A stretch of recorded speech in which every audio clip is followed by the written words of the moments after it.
Hola, ¿cómo están? En esta ocasión me acompaña la maestra de la Universidad de Guanajuato, Cintia Villagómez. ¿Cómo estás? Hola, muy bien, Kenia, buenos días. Pues vamos a hacer este recorrido por la exposición de Joaquín Sorolla.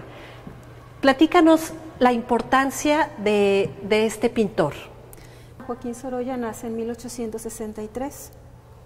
Es de origen humilde, nace en un barrio de pescadores en Valencia, es un pintor valenciano. Y no le pasó lo que a muchos pintores, él sí tuvo éxito en su época. Así es, era buenísimo, y además dejó un acervo de más de 2.200 pinturas. O sea, era una persona muy productiva, sí. Obtuvo premios internacionales, sí, en París, por ejemplo. Sí, y muy tempranamente obtuvo medallas a nivel escolar, y en París obtuvo el Grand Prix en 1900, que era un premio muy importante que de alguna manera lo propulsó, ¿no? Y lo dio a conocer. Valencia tiene costa al mar, al Mediterráneo, ¿no? Entonces Sorolla no es gratuito que parte de los temas con el que él más se conectó hayan sido los paisajes marinos. El pintor tenía afinidad con los temas clásicos grecolatinos.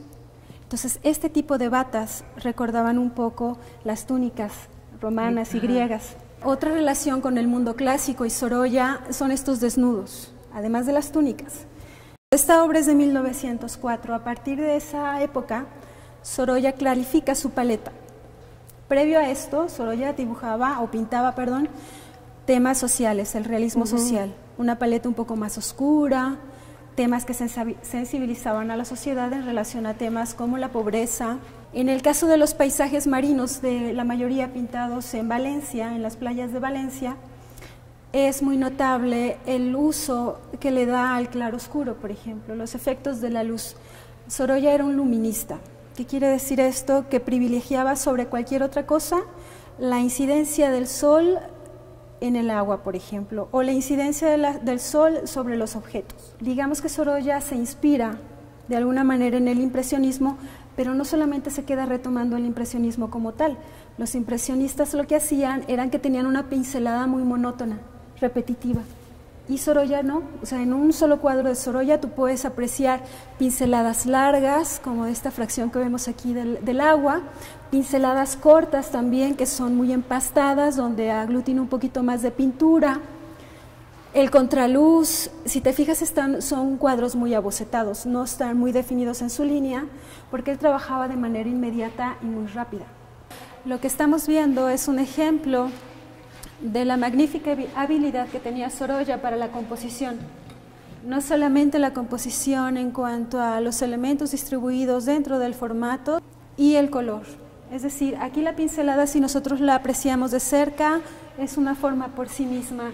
Si apreciamos los cuadros de lejos, tendremos una percepción diferente del mismo y una apreciación distinta.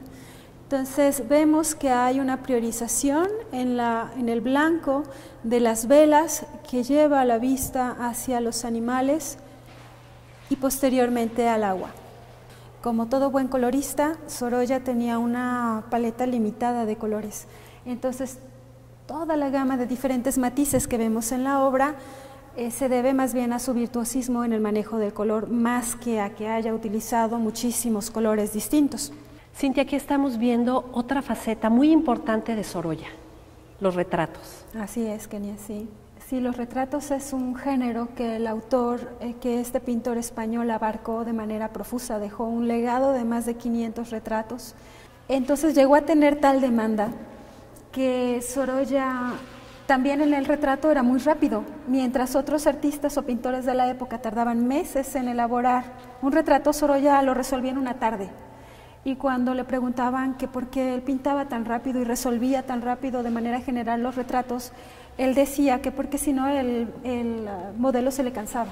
En el caso de este retrato de la Marquesa de Balboa, que está en la colección del Museo Nacional de Bellas Artes de Cuba. Así es, efectivamente es un retrato muy original por la composición.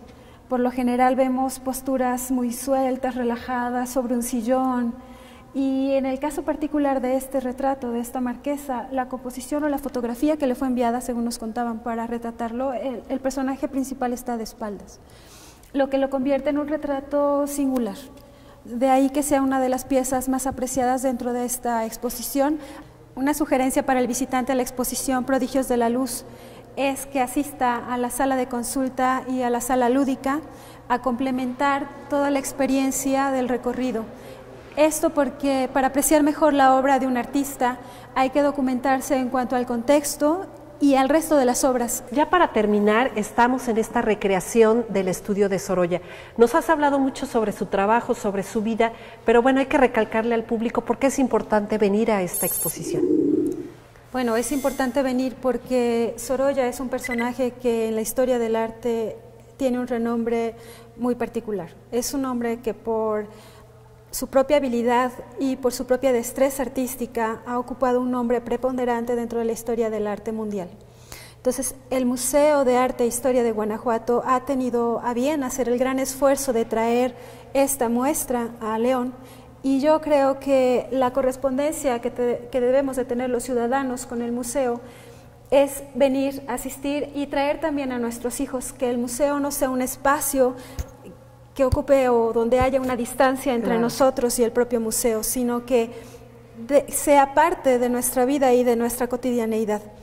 Entonces, yo creo que si algo tiene Sorolla también es que resume en su obra parte del espíritu de toda una época. Yo creo que es una oportunidad invaluable que tenemos que aprovechar. Entonces, asistan al museo, vengan a ver la exposición Prodigios de la Luz. Muchas gracias, Cintia. Esperamos verte con mayor frecuencia aquí en Francamente, en Zona Franca. Claro que sí. Gracias, Kenia. Hasta luego. Gracias.